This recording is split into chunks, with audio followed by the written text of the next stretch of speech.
Hello, everybody, and welcome back to the Same Old Arsenal podcast. Crushing back down to reality after what was such a good win in midweek against Spurs. Arsenal drawing 2-2 with Aston Villa at home yesterday. A really entertaining game, it has to be said, but a game just so I don't even know what the word to describe it would be, but it was just so disheartening. That's probably the one I'd go for coming out of the Emirates last night. And just succumbing to the reality that it's more drop points and just maybe leaning towards that feeling that it might not be quite our season. But to hopefully be a bit of a beacon of positivity, I am delighted to welcome back my co-host, Chris Howard, Suburban Gooner. How are you doing, mate? I've been better, if I'm honest with you. I said to you when we were in the green room just a minute ago. I don't know if I'll say this, but screw it.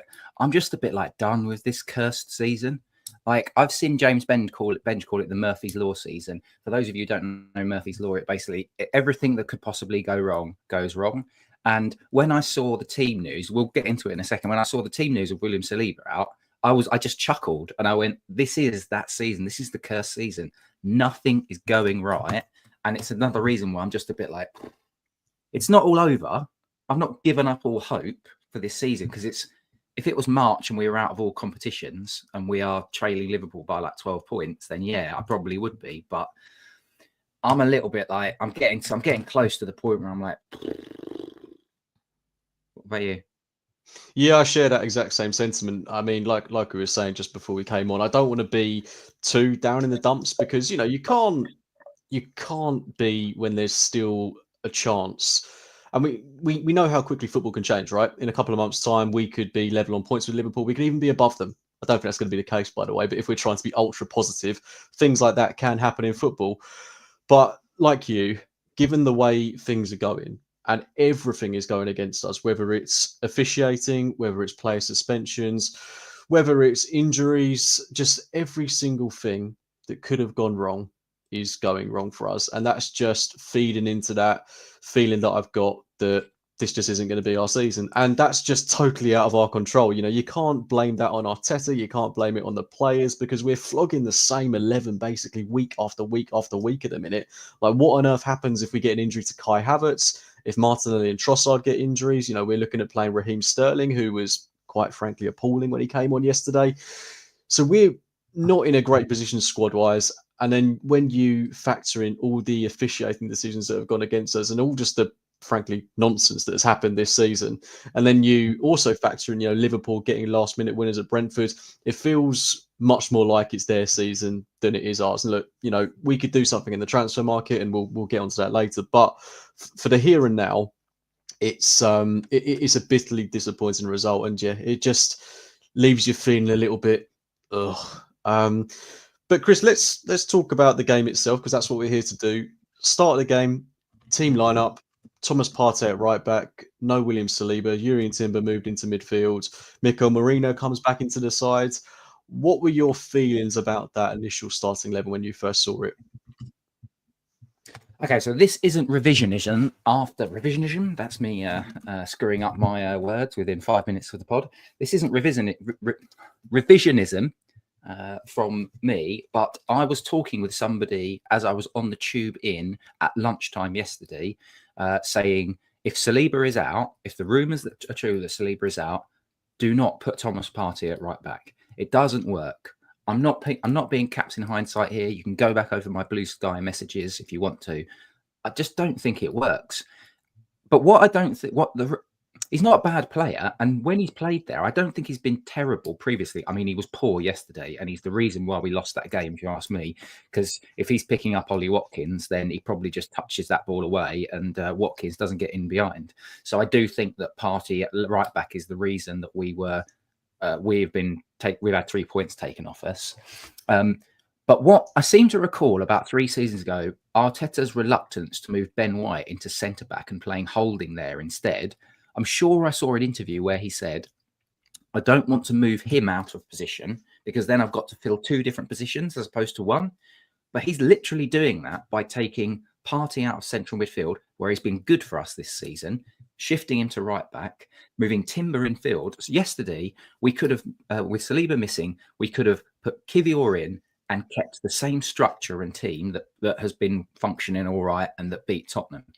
But because he's tinkered and because he's shifted Partey to right back, he's put Marino in, he's put Timber in at centre half, I just don't think it works overall. And I think it was too many changes. I think it's players that aren't 100% familiar. How many times has Timber played centre half for us? I don't even think, maybe once before. Partey doesn't work at right back. And, well, I've had questions over Marino. I don't think he was great yesterday. I don't think he was great on their first goal, to be honest with you, where he let Tielemans get in. And I think it was an error from Arteta, if I'm honest. Okay, interesting. The counter argument I'm going to give you there, Chris, is bringing Kivior in from the cold to play right centre back as a predominantly left-footed player. We already know that physically Kivior has got his weaknesses. I would have concerns about him up against Ollie Watkins and then later in the game, John Duran. And with Timber, granted, he hasn't played a lot of football at centre-back for us predominantly. You know, he's played the majority of his football at the left-back and right-back positions. He's played a hell of a lot of football there for Ajax. So I think it's a position that is comfortable and familiar for him. And I didn't have too much of an issue with Partey playing at right-back because I think for a large part of the game, apart from a couple of moments where he turned off, I thought he was pretty fine. Like, I don't think he was particularly tested. I think Villa kind of played into our hands. If you looked at their lineup, it was incredibly narrow. They didn't have any out-and-out wingers playing until they brought on Liam Bailey. And he was very rarely challenged. All the mistakes he made were mistakes that he would have made or could have made in the central area of the pitch anyway. You know, that throw-in, which almost led to Watkins having a really good chance. I mean, that was just a brain-dead moment.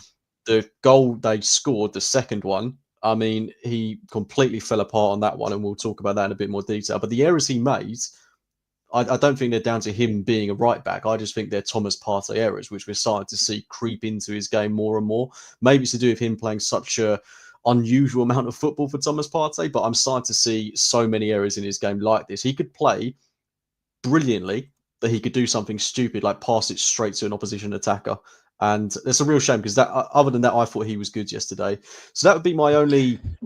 Go on, mate. Go on. Can I just jump in just on that? Just one sec. So I actually agree. I don't think he himself. I think it's not so much Partey can't play as a right back for me. I think what my issue is more moving more pieces out of position.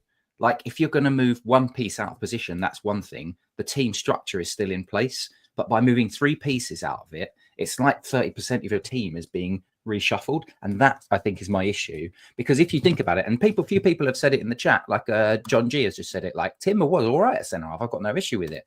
And Partey had a bit of a stinker on a few instances where we got punished. But largely speaking, he was fine. My issue is shuffling around too much. That's what I don't like. So, sorry, mate. Go on, carry on. No, well, let me ask you this, Chris. I mean, I think a lot of us looked at that back four yesterday and had concerns, but I don't think we would have anywhere near as many concerns if, let's say, from your point of view, let's say you saw that lineup, that back four, 3-4 months ago, earlier on this season. So Miles Lewis-Skelly, Gabriel, Jurrien Timber, and Partey. If you saw that a couple of months ago, I mean, that's very similar to the type of lineup we saw in the game against Liverpool when we drew 2-2 earlier on this season. And people were saying what a shocking patch together back four that was. That is virtually now our starting back line. Yeah, we're absolutely smashed and decimated by injuries. What's amazing is that I feel like this has been an Arsenal thing. It probably isn't, but it feels to me like ever since I've been watching Arsenal in the 90s, or certainly as we got into the 2000s, we seem to have like clusters of injuries, don't we? It's like we've either got all of our left backs out injured, or we've got all of our right backs out injured, or we've got all of our strikers out injured. And that seems to have suddenly just happened, doesn't it? Like, we all went into the season laughing and joking about how many fullbacks that we've got. And we're talking about Kieran Tierney being like fifth choice. And people are saying, well, we might have to start playing him soon because of the amount of absences that we've got. Yeah, I think there's a and if it wider wasn't issue for around. sorry, mate, if it wasn't for Lewis Skelly coming through, can you imagine what situation we would be in now? Like it would literally be Zinchenko and Tierney. That's it.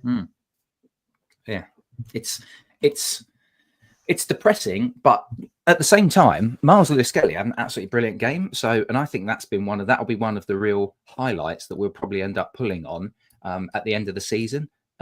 What a breakthrough he's had, and hopefully in Unai too. Those are going to be the positives, because effectively, if you're looking at that longer term, we've got two players here that you don't need to go out into the market to buy that type of player. We're just bringing them through Hayland, and that means, fingers crossed, you can invest more money into some key positions. Cough, cough, wink, wink, nudge, nudge. Please buy a centre forward and some wide players, Arteta and Arsenal. But you can invest that money because you say, do you know what? We've got some versatile players here from the academy. That means that we've saved ourselves a load of cash.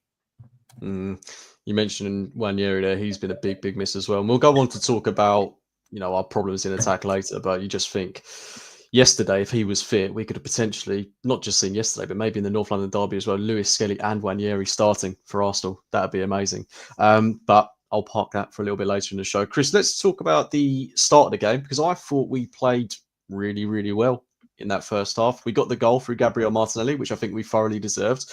Villa had their chances. They looked dangerous on the counter-attack. There were a couple of times where Watkins got down our left-hand side, but it was nothing that we couldn't deal with defensively. I thought Timber and Gabriel absolutely monstered any sort of threat that Villa posed. I mean, they did such a good job on Morgan Rogers, who I thought was Villa's most threatening player. But it was just quite comfortable defensively for us. And like I said, we got the lead, and it was exactly what we deserved, because we were comfortable. That's the best way I can describe it in that first half. Yeah, I mean, in the first half, expected goals, XG for Aston Villa was 0.12. So, that was us. It was just us, like the party throw-in. It was like little things little mistakes we would make. But broadly speaking, we were pretty comfortable. We had a 0.64 XG. We had six shots. I don't think it's interesting that you thought we were quite good. I didn't think we were that amazing in the first half. I thought there were similar challenges around end product in the final third. It just seemed to be, we seemed to be slowing it down at times. But as you said, when you get your goal, Gabriel Martinelli, really good. I thought Gabriel Martinelli was really good actually yesterday. I thought on the right-hand side, he stepped up. He was going down the line. He was beating his man. He had Martin on toast at times. So I think that was a positive I'd take from it. And I think if we're going to try and look at positives, and I'm not feeling too massively positive today, because I do think that domestically our season is basically over. It's not mathematically over, but I think physically and mentally it's over, because I don't think we're going to catch Liverpool. And I just think the luck and the injuries are just taking their toll. But I thought Martinelli coming back into some form, that's really positive. Yeah, it absolutely was. And I have to say, both our wide players were really good yesterday, and even Havertz leading the line, I thought he was very positive. It was, from an attacking point of view, although we've had our problems, and although that front three that went out there yesterday doesn't fill me with confidence, because you've got three players in there that all blow hot and cold, I thought attacking wise, they all did their job.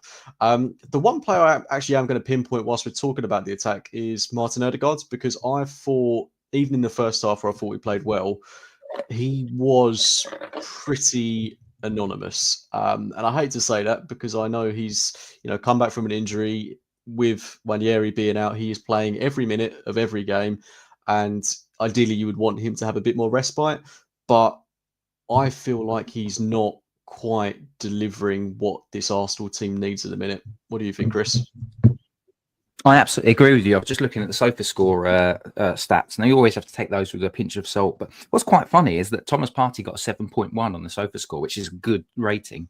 Gabriel 7.4. Declan Rice, I thought Declan Rice was good, 7.5. Marino 7.6. Not sure about that. Martinelli 7.2. Havertz 7.4. Trossard was our best player, 8.4. Martin Odegaard, going back to your point, 6.4. He was the worst player on the team on the day. It just wasn't working for him. He was busy. He was getting in amongst it. He was getting on the ball, but it wasn't working. It wasn't ticking. Like every time he'd get it, you'd see a pirouette or two, but then it was just being sort of sideways laid off or whatever it was. We didn't see the same incision. We didn't see the same player as we did on Wednesday night, because against Tottenham, I thought Martin Odegaard was absolutely sparkling. But last night, again, he's been patchy for the last month, I would say, his form. Some of that's down to injury, but yeah, we need Martin Odegaard to be stepping up at a time where we've got an injury crisis and we've got players that are clearly just being run into the ground because there's no one else left. Like, Martin Odegaard needs to be stepping up. But as you said, I agree, all of our front three you can't really complain when Martinelli scores, Havertz scores, Trossard gets assists and plays really well. The attack actually did its job yesterday. We will come to it, I suppose. But what was weird was it was the defence that let us down, probably because it was a little bit patched up. And I naively, at 2-0 up, I remember thinking to myself, well, normally we see out games like this, so I'm feeling comfortable. How ironic that is, eh? Yeah, we'll certainly go on to talk about that. Another player you've mentioned a couple of times is Mikel Merino, who obviously came in. He played the game against United last week as well. Didn't play in the North London derby. I have to say, I thought he was anonymous in the game against United last week. I was really, really disappointed with his performance. But I will disagree with you for once, Chris. I was impressed with Merino yesterday. I thought he actually had a pretty good game. I thought he, was quite tidy around the box, got into some good areas, hit the post, unlucky not to score. If Havertz doesn't get in the way of his shot, maybe that goes in. Who knows? Being very optimistic there because it was definitely going wide. But I thought he had a good game. I thought he did what he had to do. He facilitated. He won the duels.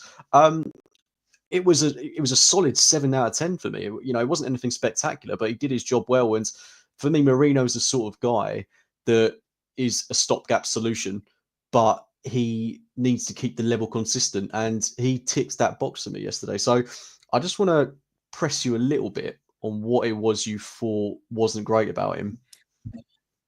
I don't know. Maybe I'm bringing my priors into it. There was just a couple of moments. Sometimes you watch football matches and a certain moment, it could just be like a really innocuous, they lose the ball. And I think that happened once or twice, or he didn't get to a ball in a duel and he didn't win it in the first half and the second half. And I've got those moments stuck in my head. I think also for the goal, I don't think he was great against Tielemans. I think he let Tielemans get in behind. So that's obviously replaying in my head. And the fact that he hit the post, that's really unlucky. That's good effort. But I think also I'm bringing my priors to this conversation because I've been thinking this for a while. But for every season, summer transfers that we've made for the last 3-4 years, I've pretty much thought we've improved our squad. And I look at Calafiori and Merino as the signings, and you just described him as a stopgap. Like, we want floor raisers. We want people to take us to the next level. Sorry, Chris. And then, sorry, let me just 2 seconds. One more thing. And then on Calafiori, I said this at the right when we signed him. If you look at his injury record, he spends a lot of time on the bench or he spends a lot of time in the treatment room. So maybe I'm just bringing my priors, and maybe actually he did more stuff. I probably need to rewatch the game to say, do you know what? I was wrong there in that moment. But when you're watching it live in the ground, you fixate on things. Do you know what I mean? Yeah, definitely. And I agree with you on the Calafiori one. I think it's whenever he plays, I love him. But I can say the exact same thing about a certain Takahiro Tomiyasu. Whenever he plays, I'm never looking at him thinking, wow, he's had a shocker. He's always really solid, really exciting. And it's the exact same for Calafiori. But the problem is he has barely started for Arsenal. And he's a player that obviously he's young, he's exciting. We want to see more of him. But if these persistent injuries are going to be a problem, then, well, that's just a real issue because you can't rely upon him. And obviously Lewis Skelly has come through and without doubt is our first choice left back at the moment. But on Mikel Merino, I think it's slightly different. And when I use the term stopgap, I don't mean in the sense of someone that is coming in for a short period of time and it's kind of like a Kim Källström sort of signing. I would compare him. It's quite hard to compare him to anyone that I could think of the top of my head because Arsenal don't normally make good squad signings. But I think he is the sort of guy that if he was, fit consistently, which to be fair, since coming back from a big injury, he has been, but you would want him to fill in for, say, a Declan Rice when we're playing a team like Southampton at home.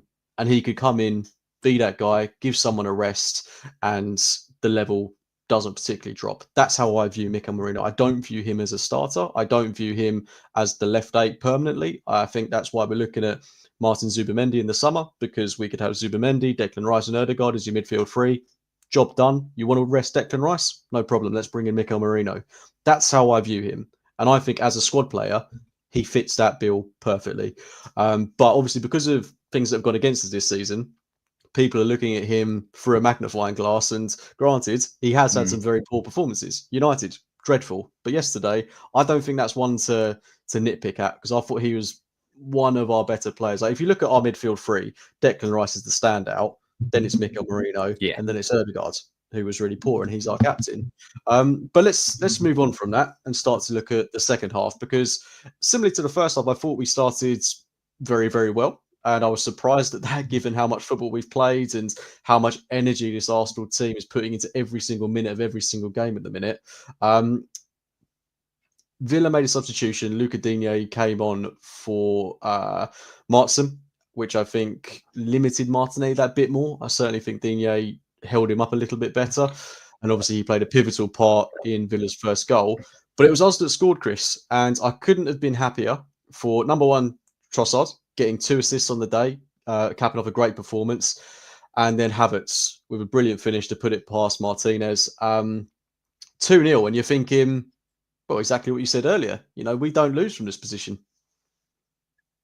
No, this is the interesting thing. And I blame my own naivety of, because I felt comfortable at 2-0. And I'm with you. If you could have said at the beginning of the game, what would be the perfect kind of response from an attacking point of view, I would have probably have said, be good that we get good for Martinelli to get on the score sheet, because I think it's been a couple of games since he scored. So it'll be good to get him back up and firing. It would be good to see Kai Havertz score as well. Leandro Trossard, good goal in midweek. So as long as he plays well, we got everything that we wanted from our front 3. We didn't get what we wanted from Martin Ødegaard, but the front 3 did their job. And so at 2-0, you're thinking, fine, now back line, do your job. And that's where it becomes frustrating for me. But actually, if you go back to a pivotal moment just before they scored their first goal, I think it was we were 2-on-2, weren't we? We were 2-on-2. It was Martinelli and Trossard. Martinelli went out wide, checked back in, played the ball back, and I think Thomas Partey, did he misplace it, or he misplaced it, and then suddenly they were on the attack? You can't have a situation like that.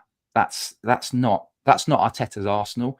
So it's almost as if like a bit of a brain fart. And again, I just go back to Thomas Partey sitting in the 6, William Saliba sitting behind him, and Jurriën Timber playing right back. And we probably don't get ourselves into these problems, because I suspect Jurriën Timber covers that space that Partey sort of ambled over for Digne to make the cross. Jurriën Timber closes that down, and there's absolutely no way that Tielemans gets in ahead of Saliba, and the first goal isn't scored. So you just come back to the fact that every week it seems like there's another problem that pops up. This time it was Saliba, and we paid the price for it. And ultimately, it was the back line and the makeshift back line. I think I saw an Albinio stat today to say that Arsenal have had something like 11, or I'm sure it was 11 different back 4 combinations this season that have played just once together. Like, that's hard. So basically, for half of our games this season, we've played different makeshift back lines. And, that's contributing. And we've still got one of the best in terms of our defensive records. Like, 2 goals conceded is very unusual for Arsenal. Like, we don't usually concede that many goals, certainly not at home. So part of me is that I'm deflated today because we deserve to win that game. It's a very unusual game. If it was any other sort of season, I'd probably just be saying, oh, these sort of matches happen, forget about it, let's move on to the next one. But because of the injuries, because it seems like we're just constantly just fighting luck and bad judgment of referees or whatever it is, and because I think it's probably another nail in the coffin for the Premier League title, I just feel really deflated. What's your kind of vibes at the moment? Are you the same? I mean, I've been kind of accepting that the title is gone. And I think I accepted that probably when we had those back-to-back draws of Everton and Fulham That felt quite pivotal. And then there was a little bit of positivity after that. You know, we had some good results.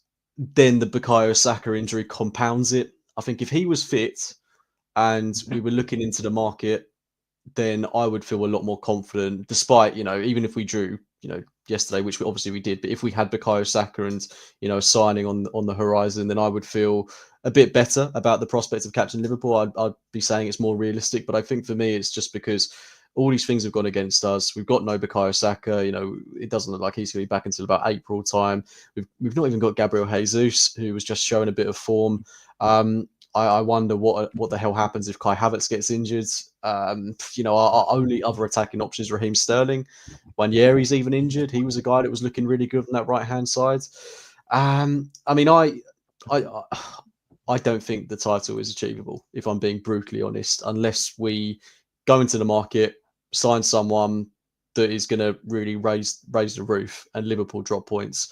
But do I see all of those things happening? No, I don't, to be honest with you. I'm not happy. I'm very reluctant to wash my hands with this season, but part of me is quite ready to accept this isn't our season. Too much is going wrong. Let's focus on it, on being the best of the rest. You know, I don't want us to just concede defeat. I still want us to be good. I still want us to win games. You know, let's see what we can do in the Champions League. And if we could go far in the Champions League, give us some hope in a different competition, I think people would feel a little bit more accepting of what's going on in the league. Like, imagine we got to the semi-finals of the Champions League, people would probably, you know, be like, well, the league is what it is, it's done, it's dusted, but we've got this to look forward to. It would definitely change the mood. So I think that's what we've got to aim for now. But before we get on to talking about the transfer market and, you know, some other bits and pieces, let's just talk about the bits we've been trying to avoid for this entire podcast. The Tielemans goal, Chris, it was the Villa substitute that played such a pivotal role in it. Luca Digne, exquisite cross. Partey, could he have come out a little bit better, or is it just a world-class goal from Villa? Nope, I don't think it's a world-class goal. I think we turn over the possession when we, like I said, we had that opportunity. We've made a mess of it. They transition on us. That's what they do. We don't close down out wide quickly enough. That's Partey. I think that's symptomatic of some of the mistakes that have crept into his game. And then I think Merino doesn't do enough to get goal side of Tielemans. And again, probably that's why my view of Merino has been coloured a little bit. So I think it is an avoidable goal. I think it's, again, we don't have, if we don't have Saliba, if we have Saliba in that team, that doesn't happen. But again, it's just these things just keep going against us. And then do you want to roll on to the second goal, or do you want to have your say? Yeah, let's. No, I'm quite happy to agree with you on that one, mate. Let's talk about the second goal, which was absolutely avoidable and a total catastrophe. I think I might be wrong in saying this, but I think it all starts with Villa counter-attacking. Trossard gives away a free kick, yellow card, and I was actually on my feet applauding that because I was like, yeah, good. Like, we don't want them, you know, to have, yeah, exactly, you know, take the foul. But then from that, the last thing I expected was the events that unfolded. I think it, you know, takes a couple of passes before the ball comes into the box and Watkins gets on it. But the one player I'm obviously looking at here, as everyone else is Thomas Partey, because he just walks away from Watkins, quite literally walks away from him. And all I can think of is he trying to play him offside? Because I can't think of any other logical explanation as to why he does what he does. It's unforgivable. Ollie Watkins is their best attacking threat. He is the guy that scores most of their goals. He is going to be, he's a poacher. So he's looking at that ball that comes in from the right hand side and thinking, I'm going to just waltz in. I'm just going to jog into the back post. Thomas Partey needs to have his head switch on. And I think I'm right in saying, I think I heard or I saw something on the socials where Declan Rice was giving him an absolute pelter. They were talking about it quite a lot. And Declan Rice was having a proper go at Partey afterwards for a few minutes, because it's like, mate, what are you doing? Like, you're a professional footballer. Like, your job is to be looking around you. You will have known that Watkins is round there. It's inexcusable. It's really bad. And even Arteta said afterwards, we can't defend like that. I'm pretty sure that he's never, ever going to come out and lambast an individual. He's never going to name people. But I bet when they got into the changing room at the end of the game, he was probably doing his nut at Partey. And, you know, in the the All or Nothing documentary, where they would get players in the TV room and talk about their individual performances. I bet you any money Partey's being hauled into the TV room on his own with one of the defensive coaches saying, "Could you just explain what you're doing here, please? Just explain what your thinking is." And he will have no defence. I mean, he literally had no defence from that point of view yesterday, but he will have no defence in his behaviour. It's a switch off. It's a lapse in judgment. But you said it as well. This has been creeping into his game, probably because he's been playing so much football. We've seen that almost every game. I mean, I remember in the Tottenham game, there was a Tottenham chance where I think Partey tries to do a back heel to Ødegaard, but Ødegaard's nowhere near him, and Tottenham pounce on it, and then they do a counter, and it breaks down. But every single game that he plays in, he's good for one or two brain farts. And when you're going for a league title, you can't do that, can you? No, absolutely not.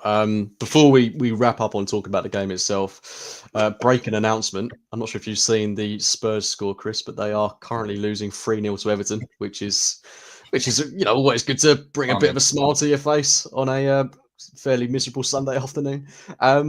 But yeah, I mean, the Arsenal response I thought in yesterday's game was good at 2-2. We looked like the team that would go on to win. I mean, even at 2-1, I thought we responded really well to Villa scoring. It was just those lapses in concentration in those pivotal moments that resulted in us drawing this game. We were, I don't want to say far and away the better team, but if there's any side that deserved to win that game, it was us. I think we played some really good football, and that's why I find it hard to be overly critical of the team, because it's just these brain dead moments that have cost us. But like we said earlier, Marino hit the post. Trossard, dragged that shot just wide at the end. He was offside anyway.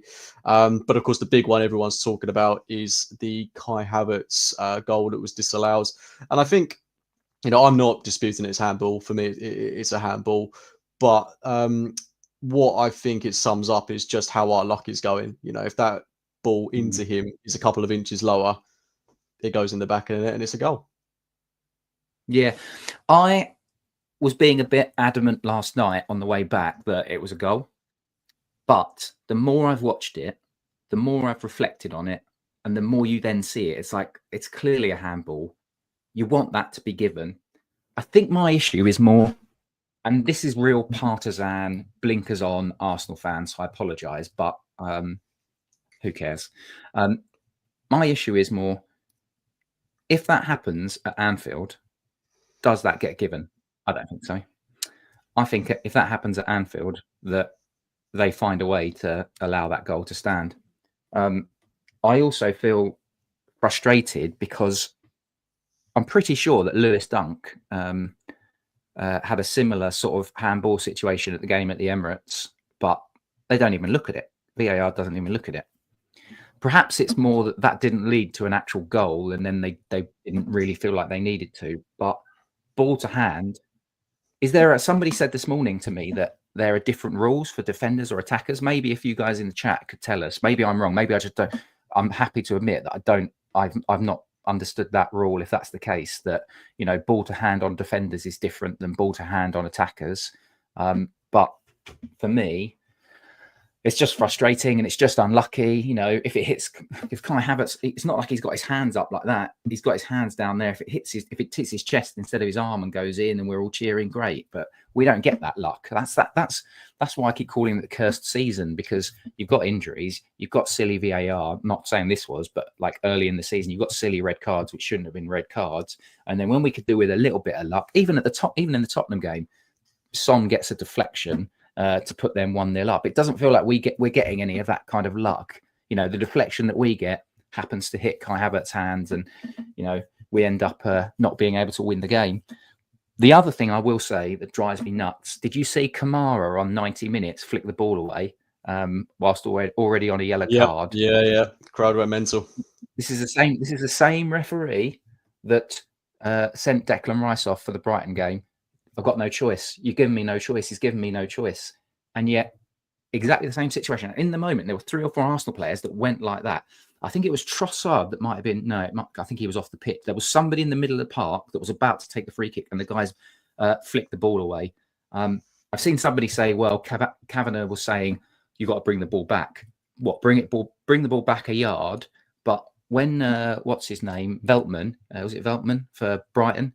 That ball wasn't exactly where it was taken, so where the foul was committed. So I just hate the double standards, and I'm just, as John's just said in the chat, it's one rule for us and one rule for everyone else. And again, probably partisan Arsenal fan feeling a little bit hurt and aggrieved, but ultimately it's just this season, and that's why it's like, who cares? Like, let's just see what we can get from this season. But I'm going to get very close. We only got a few more poor results and a few more shoddy decisions, and I'm going to be getting to the point where I'm like, just bin this season.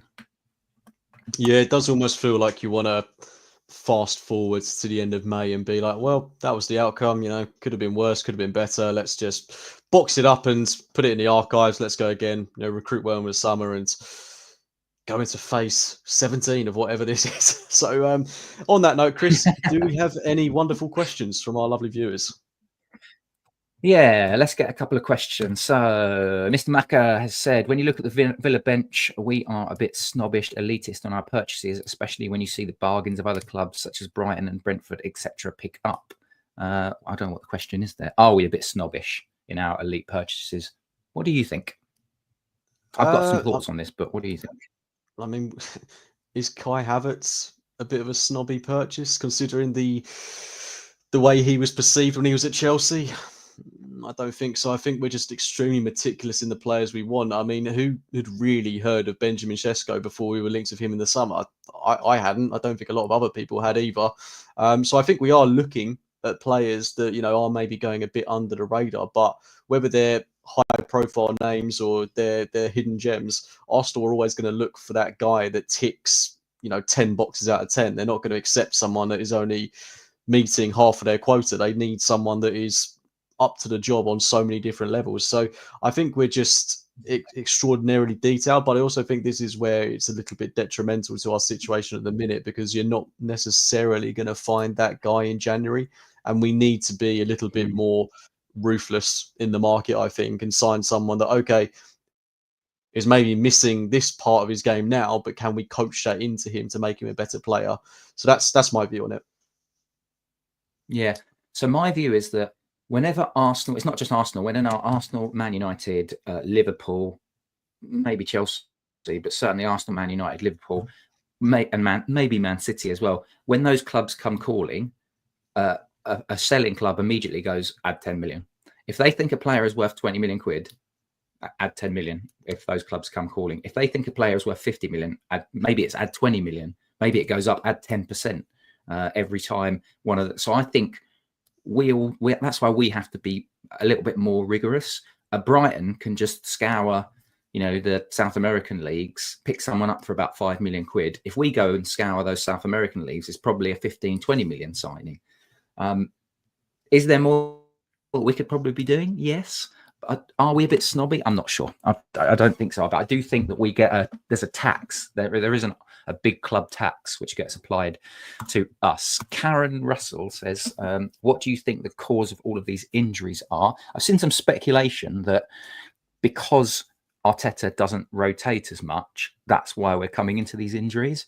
But I think it was Tom Canton did the Gooner Talk thing this morning, and he was talking about, I'm sure it was Tom, because I was listening to it when I was on my run this morning. He was talking about how some of the injuries that we've had, and I agree with this, are actually because of other injuries. So because we've had players that are out long term, we're forced to play other players in their positions. But also, if you look at the top players, they always play. You don't rotate. Mo Salah doesn't get rotated. When Harry Kane was at Tottenham, he didn't get rotated. Who else? Virgil van Dijk doesn't get rotated. Rodri didn't get rotated. Erling Haaland doesn't get rotated, if you think about it, when he's fit. I mean, Guardiola does rotate players like Foden. He does rotate a lot of players, but there are some key players that he just doesn't rotate. We've had some of those players that have gone injured, but we've then had other players that have got injured. And because they're injured, it's just exacerbating because we're forced to play players week in, week out. What's your gut feel around the cause of the injuries? I just think it's bad luck. I don't think you can pin it down to one particular thing. Like, you look at some of the injuries we have had this season, to key players for very long periods of time that have previously never got injured. I'm talking about Bukayo Saka, Martin Odegaard, and Ben White. 3 players that normally would be in our starting 11 week in, week out have all had injuries that will be at least 2 months long per individual. So that doesn't ordinarily happen. And to have that happen to key men is really unfortunate. But then you combine it to Tomiyasu coming back for 3 minutes against Southampton and getting injured again for the entire season. Players like Yuri and Timber at the start of the season, although he's consistent now, was in and out of the team at the start of the season. Miko Marino being injured right at the start of the season. It's just rotten luck. I don't think you can pin it down to a training method or anything like that. It's just the way the cookie crumbles, unfortunately. So you don't agree with John that Arteta beasts them in training? Well, I mean, he probably does, but I don't think you can attribute that to injuries. I don't think he's going to be encouraging, high-flying tackles and things like that. I think his training methods are going to be rigorous and intense, but I don't think they're ever going to be fueled with the idea that they might cause an injury to any given player. Do you want another question? Yeah, keep them rolling in, mate. If they're there, of course. We do a transfer one. Karen has asked, out of all the rumours on Twitter, or Blue Sky, or X, or Threads, or Facebook, if you go on there, or just on the internet, if you like, with all the rumours about strikers that we're interested in, which one would you like to be true? It's tricky. It's really, really tricky because there aren't a lot of strikers out there that I think immediately come into our team and dramatically change things. If you had to really press me, and I'm not even sure there's a rumor that we're linked to him, but it would probably be Gyökeres. I think he's got a really good profile. He looks really strong. Some of his finishes are amazing. I'm not inspired by links to Osimhen or Vlahovic. And then the only other Really? Why not Osimhen? Just out of interest, why not Osimhen? I think he's got baggage. And I think if you're looking at, I think troublemaker. That would be my worry with him. I mean, there's a reason Napoli wanted to get rid of him. There's a reason no other top clubs were in for him in the summer, and he's ended up at Galatasaray. I don't think he fits culturally into what we're doing at Arsenal, so I don't see that happening. And the only other one would be Šeško, but he's still very young. He's doing good things at Leipzig, but he's still quite inconsistent. So do I believe he's the guy to come into the team right now and, raise a title charge from the dead effectively? I don't think so. I mean, he feels like more of a project player that you need to rotate with someone like Kai Havertz. So I'm not throwing all my eggs in one basket with him. I wouldn't be opposed to him, but I think if you're looking for the most ready-made, good-to-go player, it's probably Gyökeres. But to counteract that question, I don't think we necessarily need to sign a striker right now. I think we could sign a winger right now who can play as a striker, so a versatile forward, and then focus on getting the right striker in the summer. Jonathan David, boy 10 Dio has just put in the chat, which I think is interesting. Would you have Jonathan David? I certainly would. His contract's running out, isn't it? Yeah, his name's not been mentioned at all with us, though. I think if we're going to sign someone, I think it's going to be a real surprise. I don't think we're going to sign someone that we've been linked to all window. But to be fair, there haven't really been strong links other than Nico Williams, which I don't think will happen, and Benjamin Šeško. So I think if we're going to sign someone, it will be completely under our noses. Yeah, I wonder about that too. I quite like the idea of Šeško. The question around Šeško, because he's 21, he turns 22 in May. He has been playing regularly. Transfermarkt has him at about 50 million euros. I get the feeling, because when he signed his deal, the rumours are there's a gentleman's agreement in place that they give him another season. He plays some Champions League football. I think it was a 51 million euro release clause he signed. I suspect it's probably going to take more like 75 million, maybe 80 million to get him. And I guess the question is if I'm in the Arsenal transfer room right now and they're having a little discussion, it's, do we have a chat with Leipzig and say, you're probably going to get bid 75, 80 million. We'll drop 85 million on your laps right now. And is that enough to tempt them? Don't know. Possibly not. I think that's too much of a risk. And he's a project player. And he's a project player. It is a risk. But if you get a project player in now, even if he contributes somewhat, you've bedded him in by the time you get to the summer. And then next season, you don't need to worry about, well, we've got to bed him in for the start of next season. So I quite like the idea of it. It's probably quite fanciful thinking, and it's from an Arsenal fan, and it's all designed on the Arsenal perspective and not from a Leipzig perspective. So I understand he might not want to move. Leipzig might want to say, no, we're not doing anything until the summer. It might just be difficult to get the deal done. But I do think it sounds like an interesting one to me. Yeah, I agree. My only worry would be about spending very close to Declan Rice levels of money on someone that isn't ready-made. Like if we're going to drop 85 million quid on a guy, I would expect him to come into the team and be ready to go almost straight away. And that's why I look at Gyökeres that little bit more closely, just because I know he's older and he's not, got a higher ceiling potentially.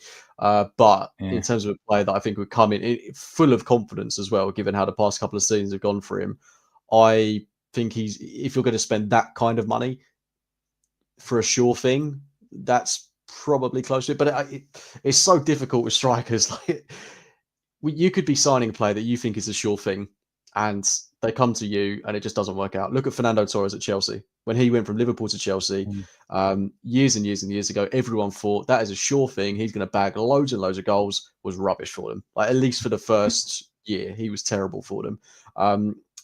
We are going to be taking a gamble, I think, on whoever we sign, and that's the risk that we've got. Yeah, I agree. I just wonder, maybe Arsenal should at least have a nibble. But the problem is if you think about all of those, the ITKs, like the Ornsteins and the Fabrizios, all they're telling us is that Arsenal are not doing this, Arsenal are not doing that. It's all very quiet. And with basically 11, 12 days of the window to go, you need this to start rumbling up, because otherwise we're going to end up on the 31st of January with some sort of mad scramble. And you don't really want to be in the position where you're mad scrambling on the 31st of May. Let's do one more question, which I think is an interesting one. It might be a good one to sort of finish off, because it helps you think about where your head's at and where my head's at. And people in the chat, pop this as well, because Leo said, what do you think the top four will be this season? Go 1, 2, 3, 4 in order. Really good question. Okay. Let me just get the table up so I can be a bit more educated in my decision. I'm going to go Liverpool to win the league. I think we'll finish second, and I think we'll finish second strongly.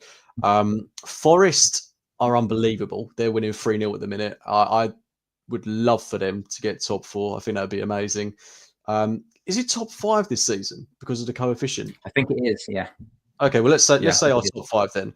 I'm going to say Forest. I think they'll get top 5. And then given the way things are going, it's so hard to call us. I think City will get it. So then you're looking at one more. And I'm going to throw a curveball in there and say Bournemouth.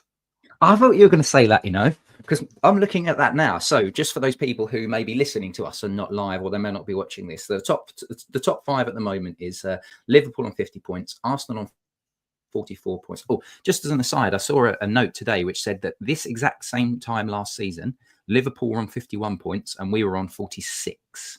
So they were 1 point better off, and we're 2 points worse off.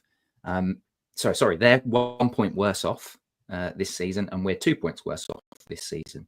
The only thing about that comment that I saw is that we weren't missing a ton of players. And with no sign of kind of the recovery. We'd already started our march. I think we'd beaten Palace sort of 4-5-1, and we were starting to look good. We got a couple of wins under, whereas we're stuttering at the moment. So I think there's context in there. But again, so Liverpool on 50, Arsenal on 44, Nottingham Forest on 41, Newcastle on 38, Chelsea are on 37. Chelsea play on Monday night at the time of this, and Bournemouth are level with them on 37 as well. Bournemouth have done really, really well. I think it's going to be Liverpool, Arsenal.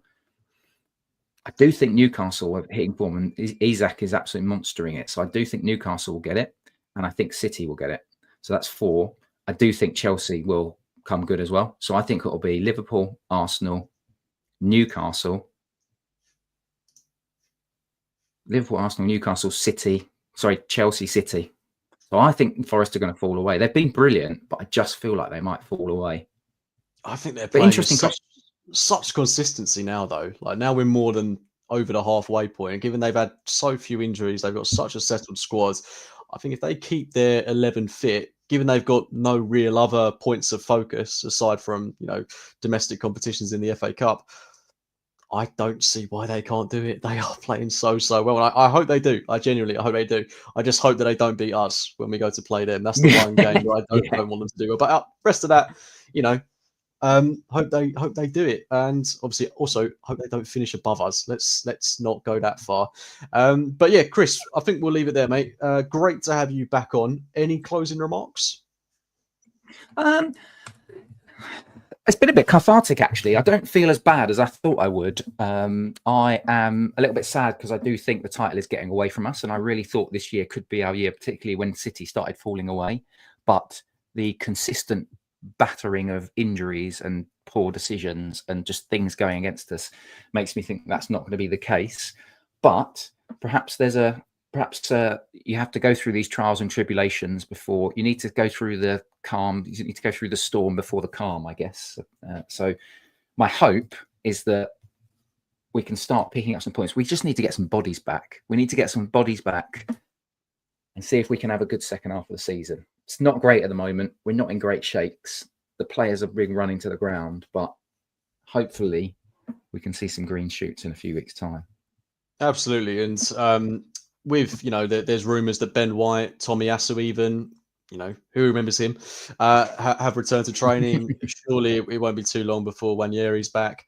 And, if we could get those three guys back at the very least, we know Saka and Jesus, that we're not going to see them anytime soon, but we can get those three guys back as an attacker, maybe two, being overly optimistic there. That won't happen, but just one would be very nice. I will feel a lot better about things, but it's Zagreb coming up in the Champions League, Chris. I'm not going to ask you for your score prediction just before we go, but what would your starting 11 be? Keep in mind, I think we need to heavily rotate for this one. I think we do need to heavily rotate, and it all depends on who's fit. But certainly, I would have you have to have Timber in there. I would play Kivior. I'd still play Gabriel. I would hopefully Calafiori's back. I'd give him some minutes because we need to get him. Maybe share some minutes with MLS. I'd be giving Jorginho some minutes. I would. This is the problem. We've not got a ton of players available. I'd be playing Sterling. He probably needs to get some minutes. I'd probably have Martinelli on the bench because I think we can use him against Wolves. I'd still play Havertz. I'd still play Trossard. Got no choice. I'd probably play Marino, but we've got no choice. It probably will be that. So I would play Jorginho, Marino, and maybe Ødegaard because we need to get him back into some form. Maybe give Rice a minute. But Rice played so well. Perhaps it's a case of, well, you can't drop Ødegaard because we've seen what a functional midfield looks like with Marino, Rice, and Jorginho, and it doesn't have that many great shakes. Zagreb aren't in a great position though, so that would be my kind of. I'd probably try and see if you could keep Ødegaard on, maybe get some minutes rested in Rice's legs. What about you? Very similar. Raya, and then I think you've kind of got to go Timber, Kivior, Gabriel, and then I'm not too fussed about who plays at left back. If Calafiori's back, I'd play him. If not, I'd play Zinchenko. I just want to see Lewis Skelly given a rest. He looked knackered at points in the game yesterday. And then in midfield, Jorginho, Marino, Ødegaard, and then front three, Sterling, and then Havertz and Trossard. But I'm not expecting a lot from Sterling. That feels like a very enforced change to me. I was so disappointed when he came on yesterday. And I was so disappointed with his performance in the North London derby as well, which is a real shame because the reason he got a place in the team was because he had a good half hour or even more against United. He played well in that game. Then he's come back and he's just, don't use the term lightly, dreadful. Like he's been really, really bad. Just more and more reason why we need an attacker. But Chris, I don't want to end on a somber note, mate. I think we've left it quite positively there at the end. Potentially things to look forward to. But it was a disappointing evening at the Emirates yesterday, but from all of us at the Same Old Arsenal podcast, I hope we've been a bit of a a bit of catharsis for you and have left you feeling either clinically depressed or a little bit more optimistic about things. So from myself and from the fabulous Chris, we'll see you very soon, guys. Always Arsenal. See you later. Bye bye. Always Arsenal.